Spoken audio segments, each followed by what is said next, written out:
Acetic acid is বলছে acetic acid dimethyl acetic acid trimethyl acetic acid formic acid. তাহলে কি কি দেওয়া আছে? দেওয়া আছে ফর্মিক অ্যাসিড,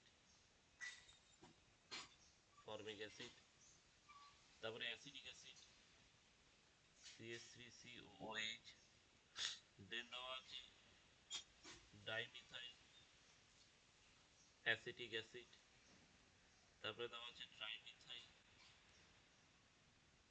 অ্যাসিটিক অ্যাসিড। তাহলে অ্যাসিডিটি যদি দেখি তাহলে অ্যালিসিটিক অ্যাসিডের অ্যাসিডিটি সব থেকে বেশি ফর্মিক অ্যাসিডের, দেন হচ্ছে acetic acid, then dimethyl acetic acid, then trimethyl acetic acid. তাহলে এটা হচ্ছে অর্ডার। তাহলে formic acid, acetic acid, dimethyl acetic acid, trimethyl acetic acid. তাহলে B number option formic acid, acetic acid, dimethyl acetic acid, trimethyl acetic acid. তাহলে B number is the